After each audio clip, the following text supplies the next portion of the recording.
What happens when you cross Rimworld, Terraria, and Don't Starve together?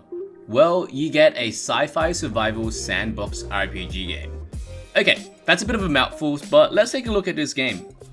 Launched by Taro Games, this game has everything you want to do. From exploring, to fishing, to farming, to building, it has a lot. But let's first take a look into the co-op aspects of the game. Okay, so this game is relatively simple in terms of all the connections and stuff. So one host obviously creates the game and then they host the game, and then others can simply create the characters and join in with those characters.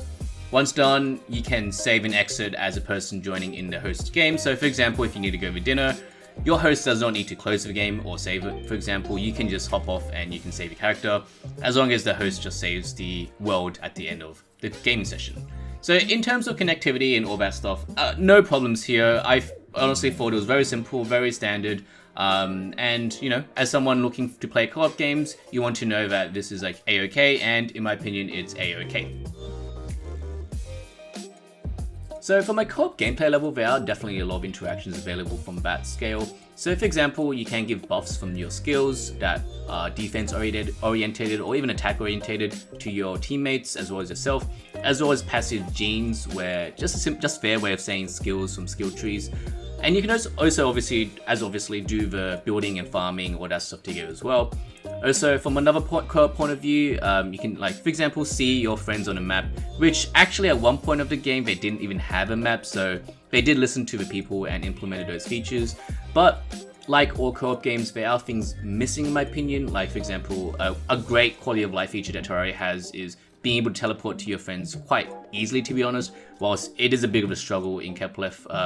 And if you want to, you know, try to reach a friend who's really far away, they'd have to find a teleporter in the game for you to teleport to them, which can sometimes be annoying, but it is just part of the game itself. And in my opinion, they did nail a lot of the co-op aspects of this game, and in my opinion, it does pretty well. Like, there are tons of games out there I can name which just feels like a single player game with multiplayer like kind of enabled, and then you're just kind of doing stuff yourself. Whilst this game does have a few co-op elements engaged in the game, so you don't feel like, you know, it's just a single player game and you're just playing with other people just next to you.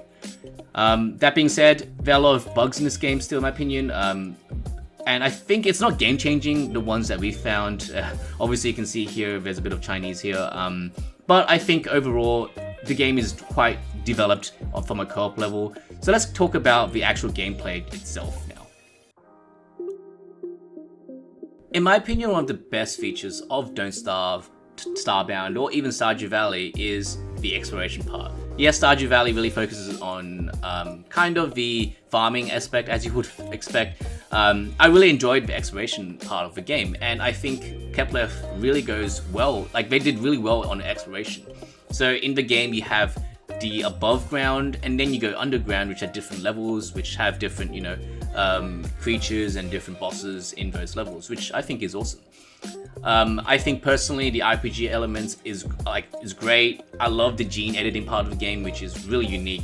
It's just basically their talent tree where you can basically make yourself unique, and you don't have to follow some kind of skill tree that's already implemented in the game. You can create everything from scratch. So for example, if you want a range focused build, well, just choose range attributes. If you want a tank focused build, well, choose tank attributes, and you can basically create any type.